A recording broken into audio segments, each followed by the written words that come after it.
Je sais vivre de peu. Je sais aussi être dans l'abondance. J'ai été formée à tout et pour tout, à être rassasiée, à souffrir de faim, à être dans l'abondance et dans les privations. Je peux tout en celui qui me donne la force. C'est sur ces premiers versets de la deuxième lecture de ce dimanche, la lettre de Saint Paul apôtre aux Philippiens, que je vous souhaite la bienvenue à Dies Domini. Chers amis téléspectateurs, loué soit Jésus-Christ. Ravi de vous retrouver autour de la parole du Seigneur. Nous sommes au 28e dimanche du temps ordinaire de l'année A. Et en ce dimanche, l'Église mère nous invite à méditer l'évangile de Saint Matthieu au chapitre 22 du 1er au 14e verset. Et en ce jour, pour les commentaires, nous recevons l'abbé Rodrigue Philippe Avon. Il est diacre stagiaire sur la communauté Juan Diego de Clopé. Bonjour abbé. Bonjour, ma sœur. Comment vous allez? Je me porte à merveille par la grâce de Dieu. Et vous? D'accord. Je me porte à merveille aussi. Dieu merci. Et je suis ravie de vous accueillir pour la première fois sur ce plateau de Dies Domini. Merci. Alors, c'est la première fois qu'on accueille un diacre. Habituellement, c'est les prêtres, mais ça fait plaisir d'avoir un diacre aussi pour commenter l'évangile du dimanche. Le plaisir est partagé. Alors, abbé, je vais vous demander de nous lire le texte, l'évangile de ce dimanche, et juste après, on va enchaîner avec les questions.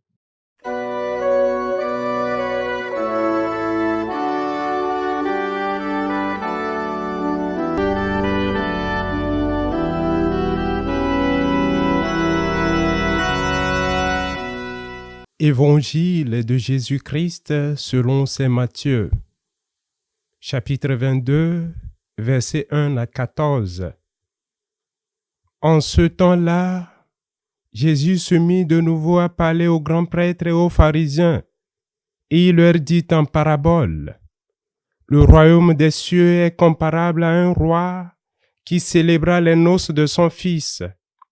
Il envoya ses serviteurs appeler à la noce les invités, mais ceux-ci ne voulaient pas venir. Il envoya encore d'autres serviteurs dire aux invités: Voilà, j'ai préparé mon banquet, mes bœufs et mes bêtes grasses sont égorgés, tout est prêt, venez à la noce. Mais ils n'en tinrent aucun compte et s'en allèrent, l'un en son champ, l'autre à son commerce.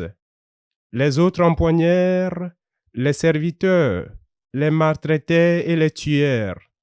Le roi se mit en colère. Il envoya ses troupes, fit périr les meurtriers et incendia leur ville. Alors il dit à ses serviteurs: Le repas de noces est prêt, mais les invités n'en étaient pas dignes. Allez donc aux croisées des chemins, tous ceux que vous trouverez, invitez-les à la noce. Les serviteurs allèrent sur les chemins, rassemblèrent tous ceux qu'ils trouvèrent, les mauvais comme les bons, et la salle de noces fut remplie de convives. Le roi entra pour examiner les convives, et là, il vit un homme qui ne portait pas de vêtements de noces. Il lui dit: Mon ami, comment es-tu entré ici sans avoir le vêtement de noces? L'autre garda le silence. Alors le roi dit au serviteur: Jetez-le pieds et poings liés dans les ténèbres du dehors. Là, il y aura des pleurs et des grincements de dents, car beaucoup sont appelés, mais peu sont élus. Acclamons la parole de Dieu. Louange à toi, Seigneur Jésus. Merci, abbé Rodrigue. Alors, pour la première question, j'ai presque envie de vous demander, enfin, comme ça se fait à l'école lors des études de test, de quoi parle le test? Ou bien plus explicitement, hein, quelle explication est-ce qu'on peut donner à cette parabole racontée par Jésus dans l'évangile de ce jour? Merci beaucoup. La parabole nous parle plus précisément du grand banquet eschatologique, ou mieux, les noces des élus. Voilà un peu le thème central qu'on peut dégager de cet évangile qui vient de nous proposer en ce dimanche. D'accord. Le banquet. le banquet des noces, Oui, voilà. le banquet des noces. Voilà. Alors pour nous qui n'avons pas étudié la Bible, là, je sais que vous n'avez pas fini d'étudier, mais je sais aussi que vous êtes, c'est sûr que vous connaissez un peu quand même la Bible déjà. Pour nous qui sommes, qui n'avons pas vraiment étudié la Bible, quand on lit, on écoute cet évangile, pour nous, on veut juste nous parler d'un banquet. D'un roi qui a organisé un banquet, qui n'a pas vu venir ses invités et qui a demandé qu'on convie les gens qu'on retrouve dans la rue. Alors, c'est sûr que le Seigneur, en disant cette parabole, voulait faire passer un message à son auditoire, auditoire que nous représentons aujourd'hui. Alors, quel message on veut nous faire comprendre? Le banquet représente quoi? Les invités qui sont pas arrivés, ceux qu'on a retrouvés dans la rue ou croisés des chemins. Voilà, on a envie de mieux comprendre. Merci. Et le banquet dont il est question dans cet évangile, tout d'abord, le banquet signifie la fin du monde, c'est-à-dire notre Dieu, le Seigneur, qui prépare un grand festin pour son Fils. Et son Fils, dans cet évangile, représente notre Seigneur Jésus-Christ. Voilà, les invités sont nous, les chrétiens, qui sommes aujourd'hui dans ce monde. Donc, pour participer à ce banquet, il faut nécessairement être en habit de noces. Voilà pourquoi. Et en tant que chrétiens, comment nous devons faire pour participer à ce banquet que le Seigneur a organisé? Il faut que nous soyons en habit de noces. En quoi faisant? Il faut que nous menons une vie digne de ce repas, de ce festin qui est organisé. Il faut que nous essayons un tant soit peu de nous purifier de nos péchés. C'est en cela. Et la conversion de tous les jours. Le Jésus-Christ, à travers les tests liturgiques de ce dimanche, nous invitait spécialement à une vie de conversion, une vie que nous devons mener, une vie digne pour participer au banquet préparé par notre Seigneur Jésus-Christ. Merci Abbé. Alors, la deuxième partie de cette parabole, je trouve qu'elle est un peu en contradiction avec la première. C'est vrai, vous avez fait le parallèle du banquet avec la fin du monde, le festin royal, la fin du monde, et le roi qu'on peut représenter par notre Père, le Dieu notre Père, qui nous convie tous à ce banquet. Oui. Dans cette parabole, Jésus l'a bien dit, le roi il a convié les gens à ce banquet, mais ils n'ont pas été présents. Alors, la question, ça veut dire que le Seigneur nous demande à tous de pouvoir être là à la fin du monde dans son royaume. Alors, et ici, on n'a pas eu les gens qui n'ont pas, qui n'étaient pas, voilà, qui n'étaient pas venus au banquet. Maintenant, le roi demande à ses serviteurs d'aller à la croisée des chemins, d'aller chercher tout le monde, les bons comme les mauvais, et de venir à ce banquet.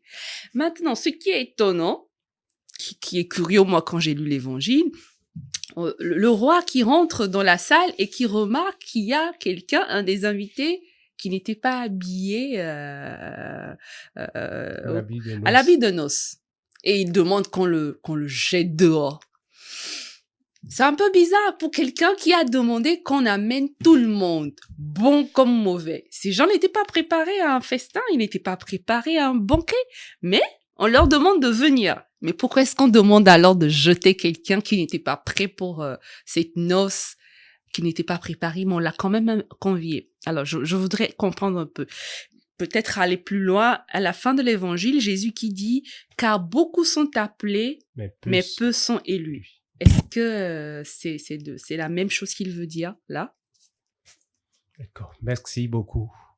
En fait, ce qu'il s'agit, on nous dit qu'il y a un roi qui a organisé un festin pour son fils, pour les noces de son fils, mais les invités ne sont pas venus. Nous venons tous de l'écouter dans l'évangile, qu'il y a même ceux qu'on a envoyés, les troupes, il y a les serviteurs là, ils les ont tués, ils ont empoigné d'autres personnes.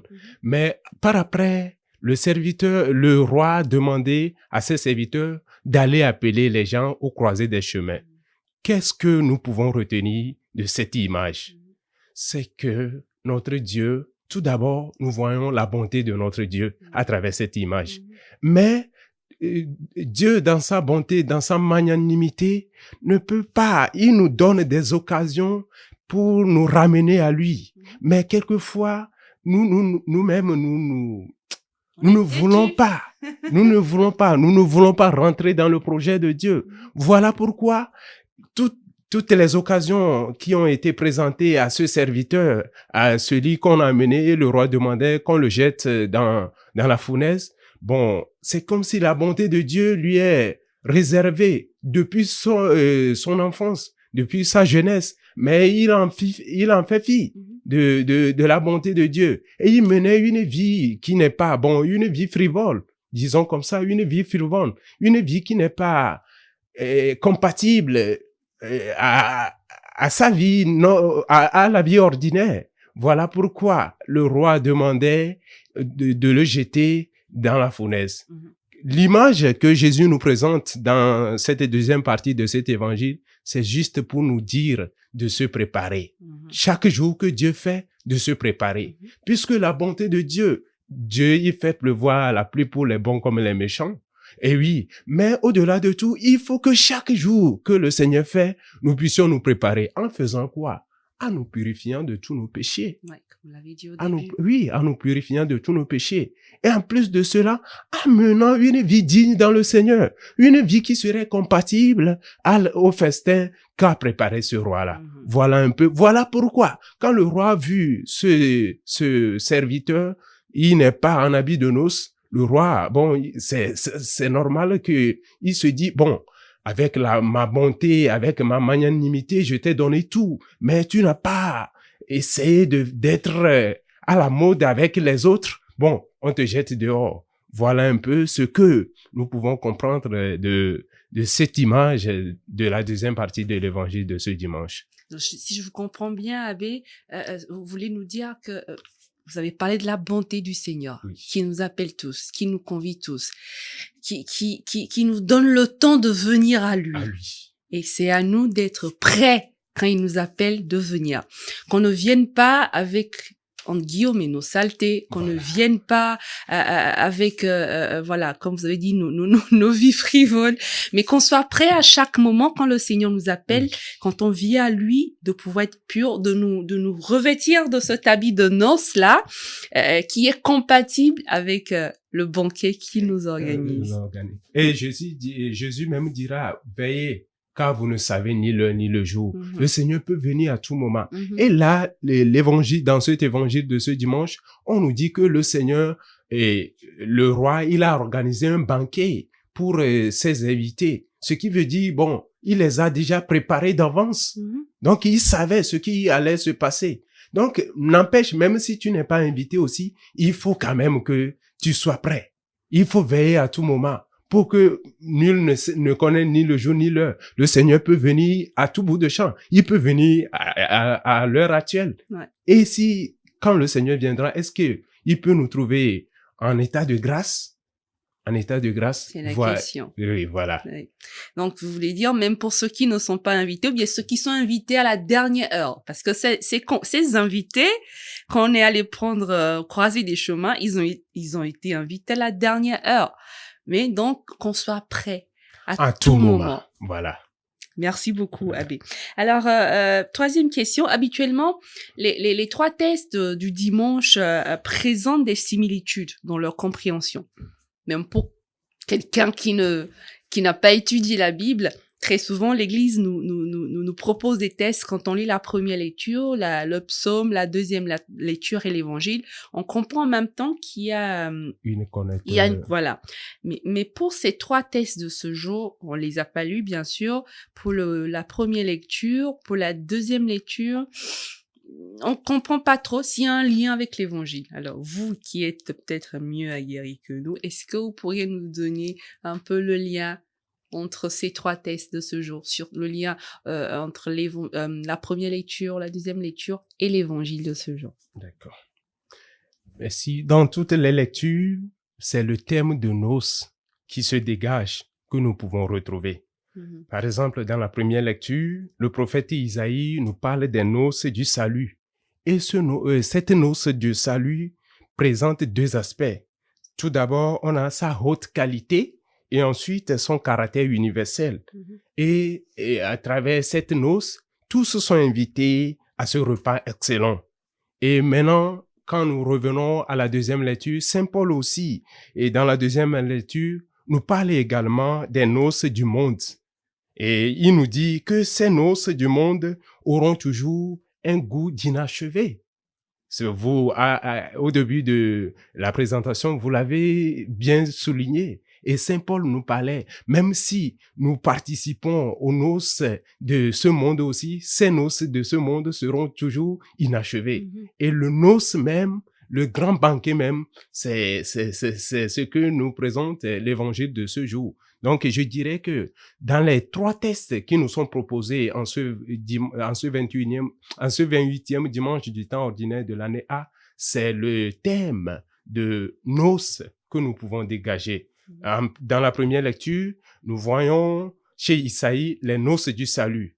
Et chez Saint Paul, nous voyons les noces de ce monde. Et dans l'évangile, il est question des noces des élus, ou soit le grand festin eschatologique des chrétiens. Quand vous utilisez ce mot-là, eschatologique. Bon, la fin du monde. Je me dis, vous êtes seul à comprendre. Eschatologique. Ah bon, la fin. La fin du monde. La fin du monde. Voilà. Merci, mon père. Alors, message bien compris. Dernière question. Qu'est-ce que l'Église veut nous faire passer comme message en ce 28e dimanche? Que peut-on retenir dans cet évangile et quelles leçons apprendre pour tout chrétien, pour un chrétien que nous sommes? Qu'est-ce qu'on peut retenir comme leçon dans cet évangile? Bon, pour ces tests en général, les tests de ce dimanche nous invitaient nécessairement à prendre part au banquet du Seigneur. Maintenant, prendre part signifie quoi? Ça signifie avoir le vêtement du salut. Avoir le vêtement du salut signifie quoi encore? Il faut en être digne. Et pour en être digne, qu'est-ce qu'il faut faire? Il faut se confesser régulièrement, en nous purifiant de toutes nos iniquités, de tous nos péchés, pour que le jour du Seigneur ne nous surprend pas. Il faut que tous les jours que le Seigneur nous donne, tous les jours, nous soyons en état de grâce. À travers les tests de ce dimanche, le Seigneur nous invitait à une conversion sincère de tous les jours. Chaque jour que le Seigneur fait, nous devons être dignes pour participer à son banquet. Voilà un peu le message que le Seigneur voudrait nous adresser à travers les tests liturgiques de ce 28e dimanche du temps ordinaire. Merci infiniment, Abbé Rodrigue, merci. Je crois que le message est passé. Chers amis téléspectateurs, vous l'aurez compris, en ce dimanche le 28e dimanche de l'année A, l'Église veut nous faire comprendre que nous pourrons être conviés à tout moment à cette noce que nous prépare le Seigneur. Mais est-ce que nous sommes prêts? Est-ce que nous allons nous revêtir de l'habit des noces? Et comme l'a dit l'abbé Rodrigue, le Seigneur nous demande à aller à une conversion continuelle, une conversion de chaque jour, pour que quand le moment viendra, quand on va nous convier à la croisée de ces chemins, que nous puissions être prêts, que nous ne soyons pas ce monsieur ou bien cette personne qu'on a jeté dehors parce que il est venu au banquet sans l'habit de noces. L'habit de noces, comme l'a dit le Père, c'est de pouvoir nous délaisser de nos mauvais penchants, nous délaisser de nos iniquités, mais de nous revêtir de l'habit de noces, de ce que le Seigneur nous demande de faire, de la parole de Dieu, d'être prêt chaque jour. Merci Abbé Rodrigue, d'être passé dans cette émission. Merci à vous aussi de l'avoir suivi. Et je voudrais peut-être finir par ce chant célèbre qu'on a l'habitude de chanter à l'église. L'amour a fait les premiers pas. L'amour a préparé la noce. Les invités ne viennent pas. L'amour a fait les premiers pas. Les places vides sont offertes à ceux que l'on n'attendait pas. L'amour a fait les premiers pas. L'amour a fait les premiers pas. Merci à vous. On se retrouve la semaine prochaine pour un nouveau numéro. Soyez bénis. Au revoir.